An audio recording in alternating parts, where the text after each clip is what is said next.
Don't you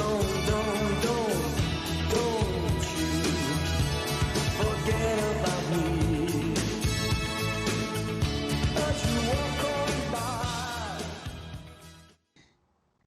Welcome back to Straight from the Fridge. Got an excellent episode today. I'm Marky D2. With him always is Chris. What am I, some sort of chimp? With you as always is Garth? Jim to your Marlon Perkins? Chris Terrific, how's it going, everybody? In this crazy pandemic time, I think everybody needs to watch some damn good movies, and that's what this list today is about. Now, today we're going to talk about one of the most prolific directors and writers and producers ever. One of our favorites, obviously. Genius. A genius, I would say. John Hughes. And if you don't know who he is, what's wrong with you? I don't know. Something's wrong with you if you don't know who John Hughes is. But again, the thing about John Hughes is, like, when he was doing these films originally, he was always getting, like, panned in the press, and they called him, like, a hack and stuff like that. And then it took, like, the generation of kids who grew up on those films to now become adults to be like, yes, these movies are classics. But Yeah. at the time, you know, like, nobody really cared. It was so wild. Like, you know, he got bad reviews. And even if you were born, later on, if you like, Superbad and Seth Rogen and Judd Apatow, they like look to this man as like a god, basically. He kind of paved the way for those guys and a lot of those types of comedies nowadays, or recent times anyway. Well, and speaking of, like, Seth Rogen and stuff, it was actually Seth Rogen and John Hughes under a fake name who wrote Drill Bit Taylor. Yeah. So when that movie came out, I just thought I liked that movie more than I probably should have, because, you know, it looks kind of cheesy, but I thought it was great. Yeah. And then about a year or so afterwards, I was reading something. It's like, he wrote that with John Hughes under I a don't know why I pen name. like it so much. Yeah, I was like, oh well, that just explains everything right there. So Today we're going to talk about our top 6 John Hughes flicks. We didn't really want to like narrow it down. So if he was a writer or director or kind of producer, if he had his hands, on the project in a meaningful way, I think we'll include those movies, which is, a huge selection of movies. And all of my favorites are definitely in there. So that covers everything. I didn't want to limit to like, directing or just writing or anything, because he just wrote good movies that he actually didn't direct, and vice versa. right. So And he had his hands on, kind of thing. And I think something that we both kind of found out when we were doing the research for this is that, like, you look up his filmography, and it's just like a ton of good movies, like just even stuff that I totally forgot that he did. Yeah. It's like, oh, yeah, like Planes, Trains, and Automobiles. I totally forgot he did that. Which But, is funny because that might be one of his most famous movies, like from a mainstream perspective. I also want to point out that, well, actually, you know what? I'm going to save this until, because I do have one on my list, and then I'll get into that, because there's something that it seems to be he's the only guy who ever wrote about, and he did 2 movies about this subject. So on that note, should we get started? Sure. Who wants to go first? I'll let you go first. I'll be a gentleman. I don't know if you guys can hear it, but there's some banging going on. I guess they picked the perfect time to do some repairs in my building, but And there's construction out back of my house as well. So welcome. Perfect. Okay. Number 6 was probably the hardest for me to pick, because at number 6 I'm eliminating a bunch of other great movies for that slot. The other 4 or 5, it was more of a matter of where do I kind of place them in the list. But this one was very hard for me because I had to not pick so many great movies. And I don't think this one's going to be on your list, Chris, because this one Okay. I haven't heard you talk about too much. I'm curious now. But to me, this was like always on like Sunday afternoons as a kid. I always loved this movie. Always had a soft spot for it. It's number 6 is Uncle Buck for me, with John Candy. I won't let him get into that Satan stuff or any of the new chicks. I'll leave that for me. It's 80 something. I can't remember the exact year of that movie. But basically, he's just kind of a fun-loving uncle who has to go and babysit his kids, and the kids' parents are kind of very uptight, and they go to I think the mother's father had a heart attack or something like that. They had to go away, and comedy ensues basically when John Candy shows up. Now, it's not John Hughes' greatest movie, or I'm not even sure what the public perception of that movie is. But to me, just growing up and watching that movie all the time, I just always grew to love that movie. It's always had like a dear place in my heart, so I had to put it on this list. Well, like you are right. It's not on my list, but again, it kind of shows that that John Hughes kind of had like a stable of people that he kind of liked to be in the roles. Like Yes. John Candy would pop up over and over again, and Macaulay Culkin would eventually pop back up in Home Alone. And But my favorite John Hughes character is Carl from well, he's in everything basically. He's yeah, in come on, yeah, The Breakfast Club. He's in 16 Candles. He's the fiance of the. yeah, he is. So I don't know his real name, but he's in like every John Hughes movie as some weird cameo or something. But we call him Carl. I don't know what his name is, but Or Dino in Weird Science, or she's into malacas. She's into Malacas. Do you believe that? Yeah. Well, we just call him Carl because that's what they call him in The Breakfast Club. But so he'll always be Carl to me, whatever his real name is. right. So for my number 6, which it might be higher on your list actually, but man, there were so many movies to pick from. Yeah, I You know. know, like something had to take number 6, right? And for me, that would be Ferris Bueller's Day Off. Oh, nice. Yeah, I'm sure That it's was one of the higher ones on. that was a hard cut for me. It's hard to not. Oh, you cut it have- out. Yes. I'm I will shocked. spoil that. I will spoil that. I probably shouldn't have spoiled it, but I'll spoil it. It's not on my list. But you know, it's basically, again, it's just a teen escapism film, you know, and but it's just got like classic scenarios. You know, you can't possibly be like Ferris, but you kind of hope to be Cameron, where you're like tagging along with this whirlwind. Yeah. And I don't know, it's just I've seen that movie like a million times, and every single time when he's in the parade, you're kind of like cheering for him, like yeah. But yeah, it's just one of those films that you can go back over and over again, and it still holds up. Which, I mean, yeah, I can't remember the exact date, like 86, 87, whenever it came out, and it still holds up today. It's still a great film. They play it on TV like all the time, so I'm sure there's kids nowadays who see it. But That's one of those films too where like when you start watching it, time just kind of flies by. Like before you know it, that movie is kind of over. You're just kind right. of engrossed in that movie. You get into the world that they're in. Well, a little caveat is about 3 or 4 years ago, I was having like a stressful time at work, and I'm like, you know what? I'm gonna call in sick today. So I called in sick. I put on my Gordie Howe jersey. I put on my flat cap. And me and a buddy went out on the town in a different town, and I'm like, you know what? I'm gonna be Cameron today. And then as I am going down the sidewalk, a car pulls up. It's Cameron from Ferris Bueller's Day Off. And he drives off. And I was like, you got it, man. So, It's you Chris know, Terrific's Day Off. exactly. So that is my number 6, Ferris Bueller's Day Off. Good pick. Uh, Number 5, I have a classic Christmas movie here, Home Alone. Again, that's another nostalgic one for me. I watch this every Christmas. Even nowadays, I usually watch it and the sequel. Um, I don't know. This movie, I'm picking this also again for nostalgia. A lot of these, all my picks basically are just based on nostalgia. And watching this movie growing up, it just kind of captured that Christmas feeling for me as a kid. I don't know what it is about that movie. It had this like magic to it, and it still kind of does. Especially that like end scene where the mother comes in and they all rush in at the end on Christmas Day and stuff. It's a feel good kind of movie. Obviously, there's lots of good comedy in there with all the traps he lays on the criminals and whatnot. But just a classic movie. I love that movie. Uh, Again, a little bit of a spoiler here is that did not make my list. Ooh, I'm surprised our But lists are so different. Nice. you are right. You know, it's one of those films that you go back to every year during the holidays and watch, and it still holds up. It's just, I don't know, for me, I mean, it's nostalgic, just not as nostalgic as some of the ones that I picked. But that being said, I mean, it's a great flick. You know, it's not anything wrong with it at all. It's a fantastic movie.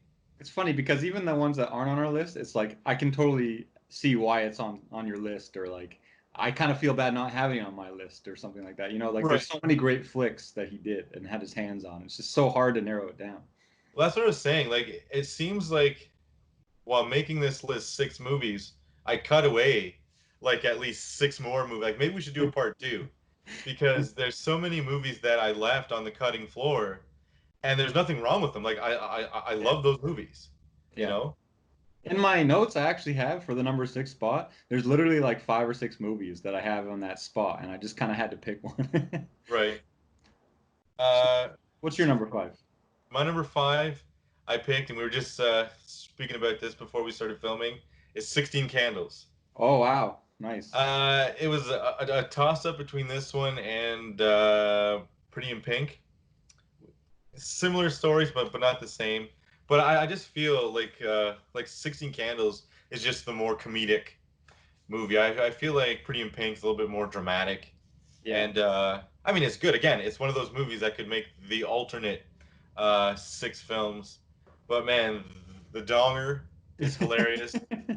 Farmer Ted and Anthony Michael Hall is hilarious, and I mean there are some scenes now that are a little bit offensive or risque, And but at also the time, characters that might be risque, such as the Donger.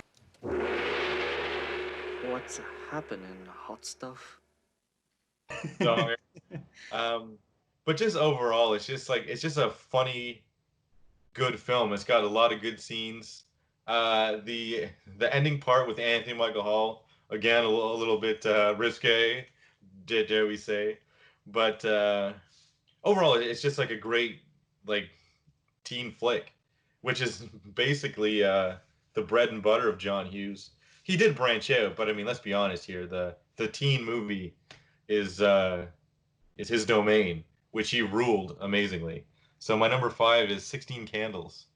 Good pick. I also really love that movie. I watched it the other day as well, and yeah, I was a little bit surprised by some of the stuff being said in that movie in terms of like offensiveness to today's standards, anyway. But back then, you know, we didn't really think about it that way, I guess, or it was just kind of a different time. But Right. it still holds up as a classic to me. And that and Pretty in Pink, like you mentioned, those are kind of put together for me. You know, those movies, they're Yeah. kind of the same movie in a lot of ways. They're obviously different and have a bit more different storylines going on. But I don't know, I always kind of feel like they're like part 1 and part 2 or something like that, maybe, even though they're not really connected. But I Well, always view them together, and I always have a hard time picking which one I like better between those two. I read somewhere, and I'm not sure if this is true at all, but that he wrote Pretty in Pink first, but somebody else directed it. And when he saw it, he was like, "Well, I kind of want to do my own spin on this." So Yeah, then he did 16 Candles. So makes again, they live in the same world, you know. Well, I guess Shermer, Illinois, but sense.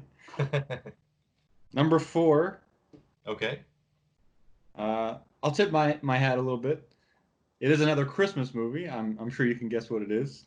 That is National Lampoon's Christmas Vacation, which is probably my favorite Christmas movie of all time. It's just a classic, you know, just absolute classic. So many good jokes in this one. Chevy Chase is amazing in it. I know, like, you know, so many lines from that film, and Right. we quote them all the time. We do. I don't know, just everything about that movie is great. I don't know. I can't even say anything bad about the movie. It's great.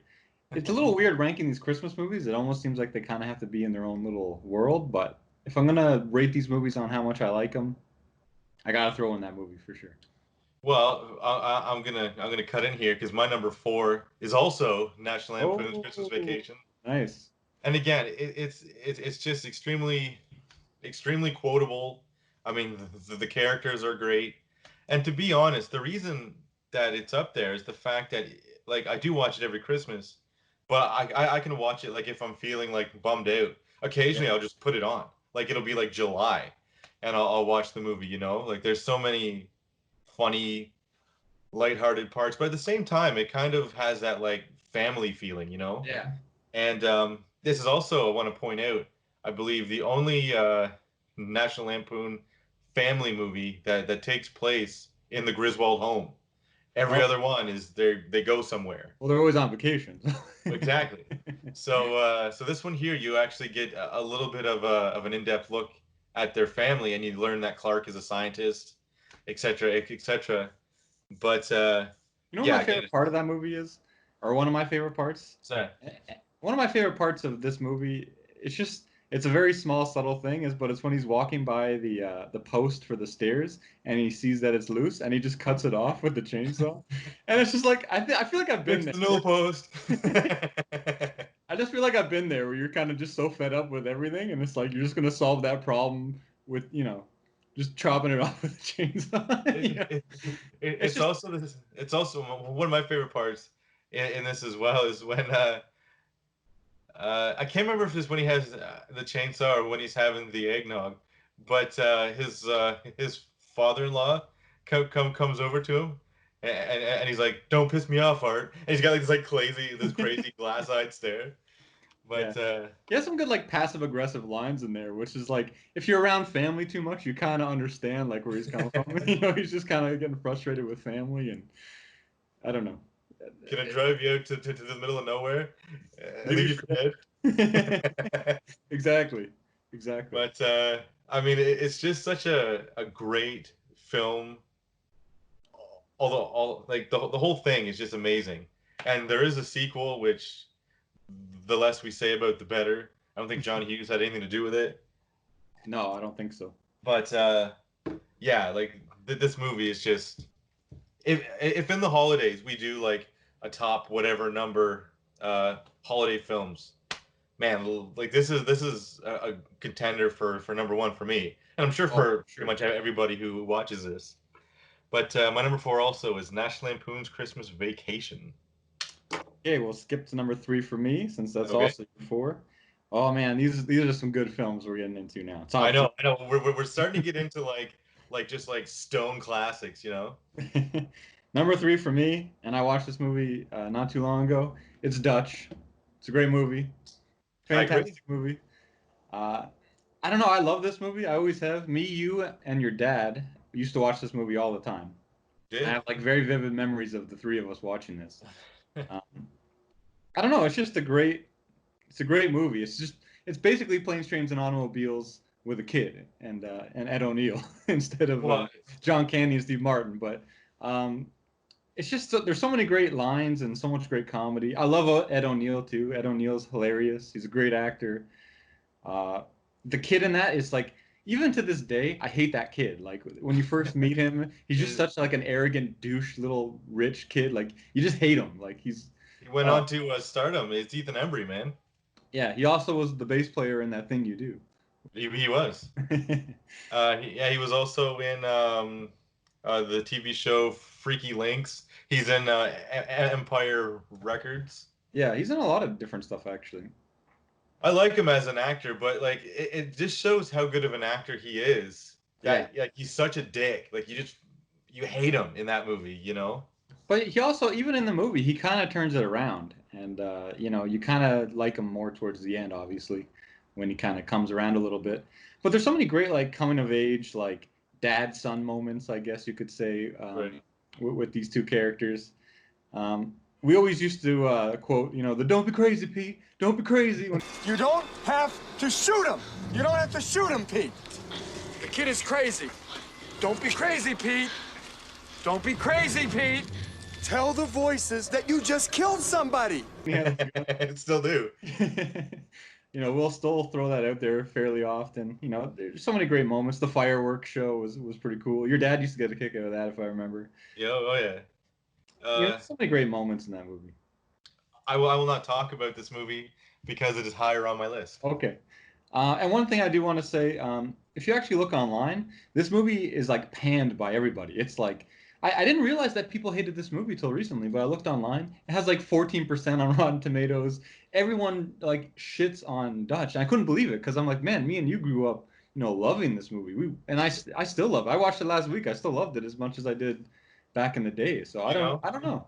I love it. I think it's one of those films that if people went back and watched it like they watched it with honesty, they would. I mean, it would be way higher rated in my opinion. I can't believe it's not rated higher. And there, like one of the criticisms I saw was like, um, the Ed O'Neill character doesn't act in a common sense kind of way. Like he doesn't, he doesn't do things that you would think he would do. I'm like, it's a comedy movie. Like, you know what I mean?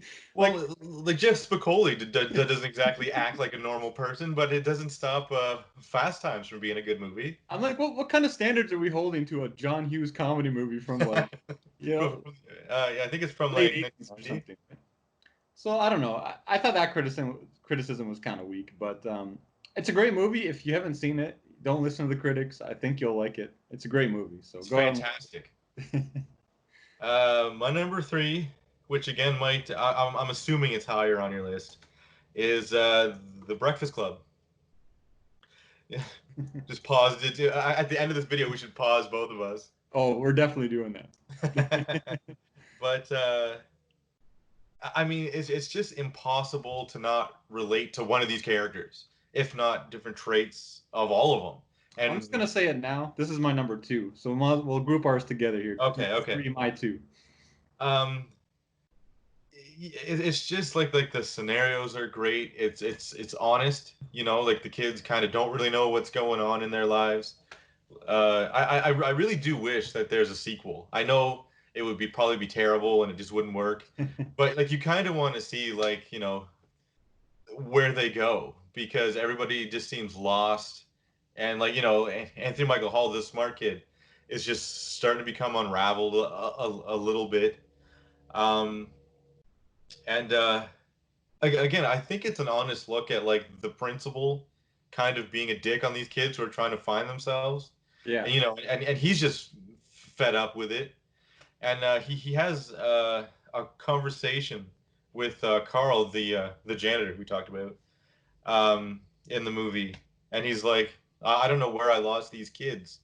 So it's really kind of like an honest look at like adulthood and childhood just kind of combining, and the symbiotic relationship of high school, Yeah. like they're all in it together but they're all kind of chaotic, but again it's got this really serious story with like humor thrown in, and that's what John Hughes does so great, is the honesty of the situations, and then he like Realistic. what's that? It's realistic. It kind of feels like to how kids were and kind of felt back then. Like you could really relate to a lot of his movies that way. Right. And like it's like the Emilio Estevez character, where he's kind of like the jock and popular, and you're like, oh, he's got it made. But then towards the end, he's like, I can't blow my ride. My dad says I can't blow my ride. Like there's pressure on all these kids, and like John Hughes just showed that like perfectly.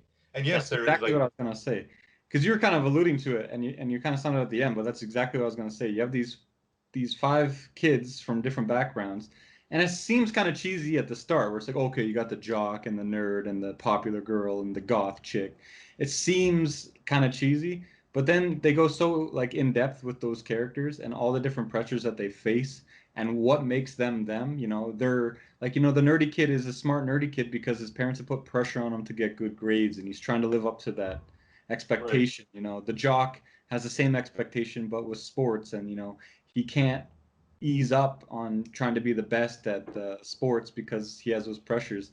But and like you said, at the end of the movie, they really just find out that they're all the same, whether they're the jock or the popular girl or whatnot. They're really right. just kids, trying to make their parents approve of them, basically, They're just essentially. trying to find their way, Yeah. really.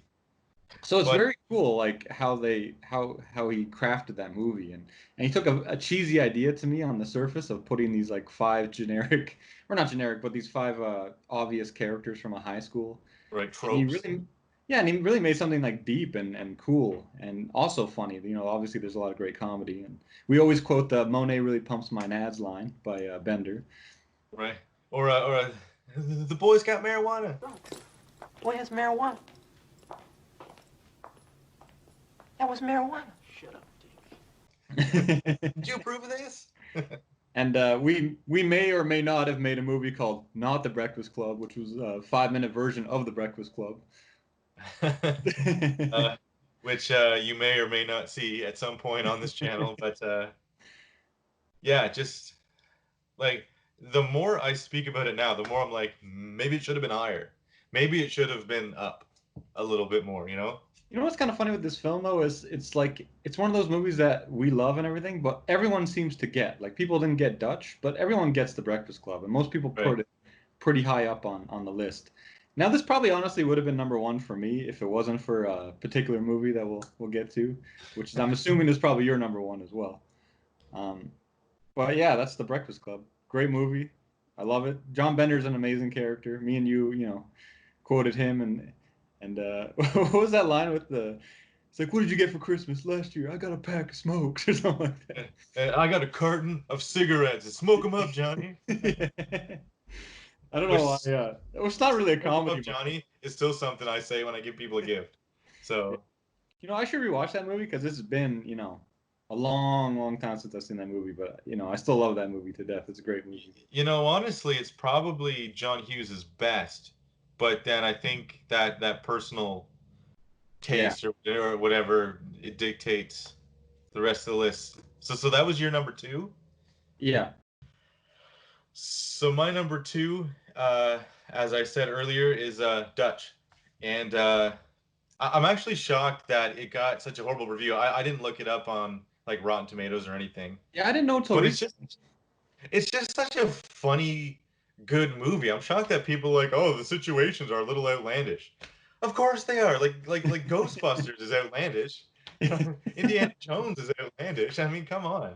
I know it's But not like the Love Guru type of outlandish. hey, It's in the I'm a realm of fan of possible. Love. We're not going to go there because I'm a fan of the Love Guru. But yeah, it's essentially a movie that this guy named Dutch Dooley, he marries this woman who already has a kid, and he's at a private school, kind of a stuck-up kid. And then the mother wants him home for Thanksgiving, and Dutch is like, well, like she sent him a plane ticket, and she's like, I know he's not going to take it, and Dutch is like, I'll just go down and get him. We'll bond on the way back. And this kid is just such a little prick that all this crazy stuff happens and then eventually he just has these moments of like I give up, but I'm not gonna give away the whole thing, but you really see that like kindness wins out the day in the end, which again that's kind of John Hughes' thing, and I guess everybody's thing. Everybody wants a happy ending. But the thing I wanted to mention at the beginning of this video is that there's not many movies about Thanksgiving. Like there's really not. Like there's a couple here or there, and but John Hughes wrote two. He wrote Planes, Trains, and Automobiles, which is in the honorable mention slot, and both those guys want to just get home for Thanksgiving. And then he does Dutch, which is about Thanksgiving. Like I don't know if John Hughes is a fan of turkey or what, but I mean. Who I is can it? also relate. But yeah, like Mark said, this is just a great flick, and I think if people went back to watch it, I think that they would be pleasantly surprised in how good this movie is. There's And one thing I mention about this movie too, and it's a bit of a spoiler alert. So if you don't want to be spoiled on the movie, you know, stop watching for a sec. mute now. There's what I like about this movie. There's also all these like subtle hints that Dutch is actually pretty well off and probably rich, which you might not get on the first viewing. But you know, I remember watching. He makes the phone call before he goes to pick up, telling his like secretary like basically hold the calls and You he'll tell deal with Tug and stuff. Fritz to hold my calls. Yeah, so you know he's obviously successful enough to have people calling him and needing to get a hold of him on a pretty regular basis.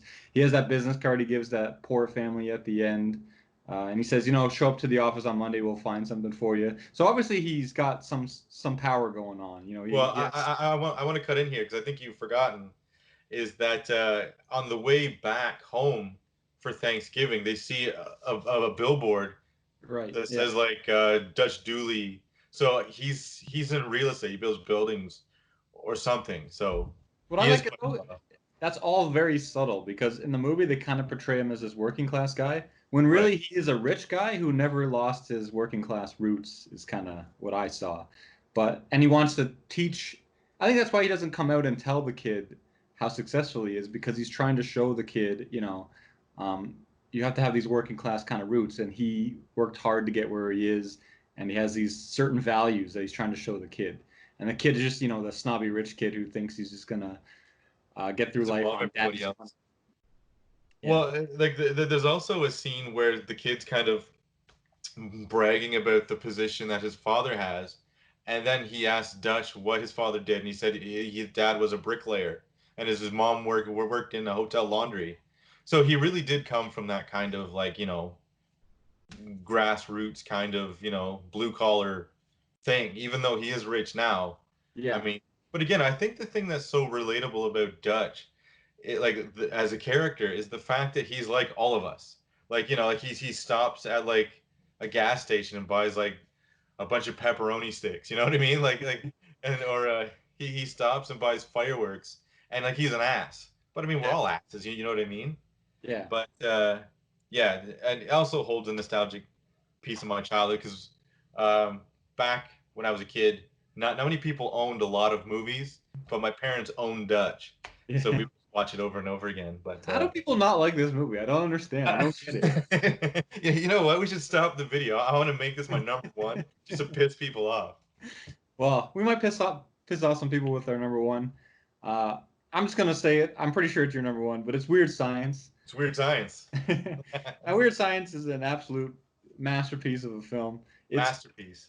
like our entire like comedy and our entire like adolescence is like based on this fucking movie, basically. Like, It's true, and again, this movie probably got horrible ratings on Rotten Tomatoes because people can't relate to making a woman with a doll in real life.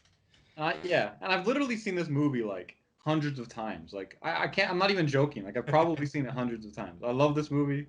We used to watch it like all the time back in the day. But like the characters are just so great. Like Lisa's good, but whatever. But like you have Gary and Wyatt, who like Gary is like the coolest character of the '80s ever. But again, he's a total loser. But again, I related to Gary so hard that it's crazy. Yeah. Uh, Wyatt's whiny, but again, whatever. Oh shit!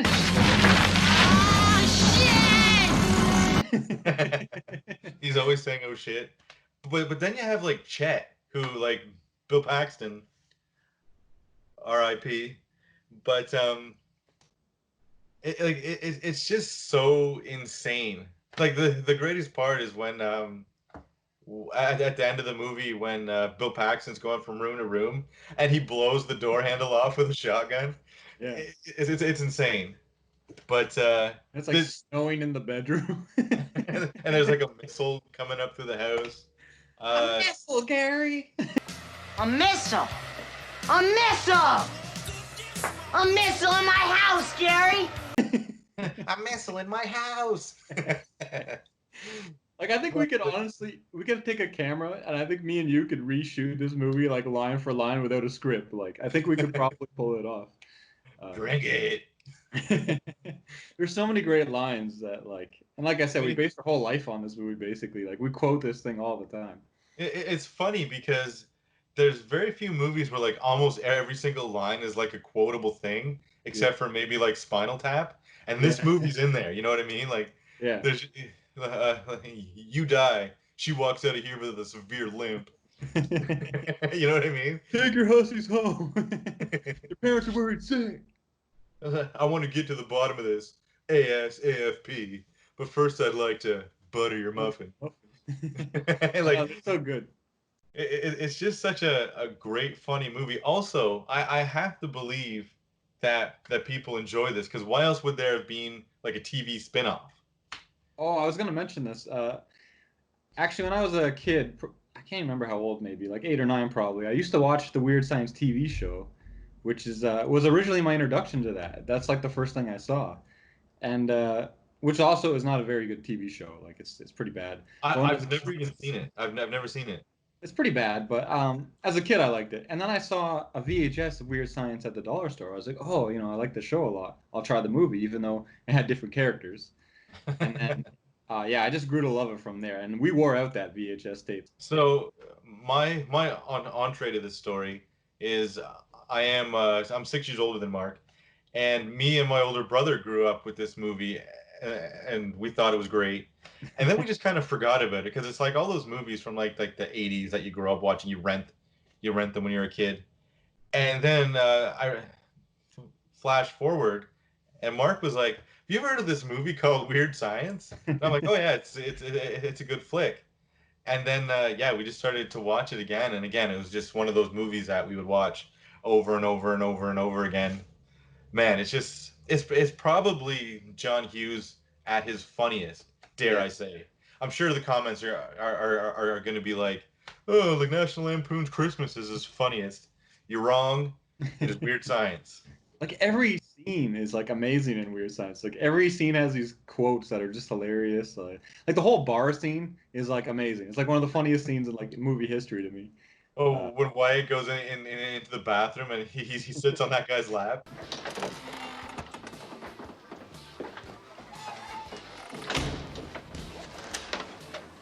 Well, goddamn. I can't believe this shit. You get a free toaster with this? The thing to also bring up is like even some of the minor characters are like Robert Downey Jr. is in this. The guy, I think his name's Mark something, who plays Max, is also in like Nightmare on Elm Street 2, which is mine and Mark's favorite, even though it is the most risque Freddy baby. I didn't notice the tendencies in that movie until I got older, but it was pretty apparent once I reached a certain age. Which, The undertone. a little bit of a caveat to that is I have the box set of all the Nightmare movies, and for Halloween, me and my wife watched them in order this year. And when number 2 came on, she was like, "There's a lot of like kind of like weird S&M-y kind of homosexual things." I was like, "Yeah, it kind of is there." But anyway, it's just a great, hilarious movie. And again, at the end, there's always that message that, you don't have to be the coolest. You just have to be yourself. But they are the coolest. At the end, they have like the nice cars and the chicks at the end. But and they got like the coats over the shoulder. Okay, so basically, this movie is telling you, in order to get women, you need a nice car and some nice clothes. Man, it's a great movie. If you haven't seen this movie, just stop this video and go watch it like right now. It's just a great and movie. then come back and comment that we were right. Because Yeah. this movie, and then you know what? After you're done that, go watch Dutch. Yeah. And then go to Rotten Tomatoes and be like, "You're fucking wrong," because Dutch. For sure. So, just to kind of wrap things up, some of the movies I had to cut, which I kind of was thinking about having on the list. An easy one for me was Vacation, National Lampoon's Vacation. Right. I like that movie a lot. It was kind of hard to cut that one off, but there just wasn't a place for it, It does seem a bit dated. Like that's kind of why I kind of put it off the list. It's a good movie. I enjoy it still. But yeah, it just feels dated. And like it's still funny, but it's a there's good more movie. funny movies. What's Yeah, that? it's a good movie. It's a good movie. I just and I even watched it when I was young. I just didn't have as much nostalgia for that movie. It kind of it's a good movie. It's good to watch every now and again, but it just couldn't break that top 6. Probably top 10 maybe for me, but not that top 6. You know what? I do have a feeling that we potentially should do a the alternate top 6 of John Hughes, because I feel like I did cut off like some movies like Planes, Trains, and Automobiles. Yeah. Like again, it feels a bit dated, but at the same time, like it was on TV a lot, and I would always watch it. Like it's not something I'd be like, "Oh God, this is on," Well, it's weird what you end up cutting off, because if you told me like a week ago, I would have a top 6 John Hughes films, and Pretty in Pink or 16 Candles wasn't on the list, I'd be like, you're crazy. Like, or Home Alone, yeah. Like if somebody said Home Alone was like not in his top 6, I'd be like, you're a fucking idiot. But then, once you actually weigh it out, It's just, yeah, it's weird. He has so many great films. It really is hard to narrow it down to the six. And to me, there's just kind of like a sliver in between these ones for ranking them. So it is Right. what it is. The movies fell where they fell, but there's still a lot of great flicks out there that didn't make it. And I think it's essentially the main thing about this list is the fact that he did make so many good movies, and like they make you feel good, they make you think, and like not every movie has to be some serious, thing. And I think John Hughes kind of got that, but at the same time, he kind of flipped it to like if you actually looked a little deeper, it was a serious thing, as we said about the Breakfast Club. I feel like we should do a whole video on the Breakfast Club. We got real deep into that one. Well, there's so much to say about the Breakfast Club. It's brilliant in so many ways. And like you said, it's objectively it probably is his best movie from like Right. an objective perspective. Weird Science takes the cake for me just because it's just because of the comedy in it and how we just the nostalgia for it and us growing up loving it and everything. That's why it kind of takes the mantle for me. But objectively speaking, yeah, you could probably say Breakfast Club is his best movie.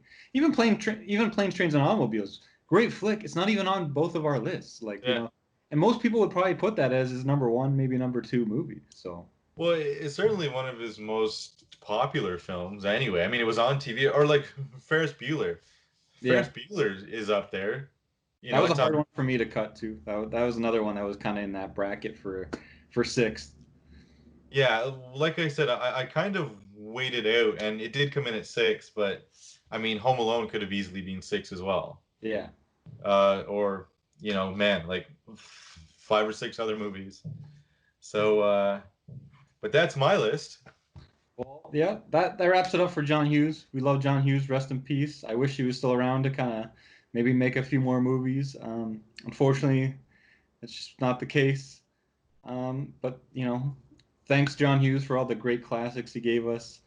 I don't know, like I don't even know where my life would be without watching these movies because I feel like movies do have an effect on you and how you kind of grow up and how you see the world and how you make friends, everything. It affects so much parts of your life. I can't imagine growing up without John Hughes in our reality, in our world.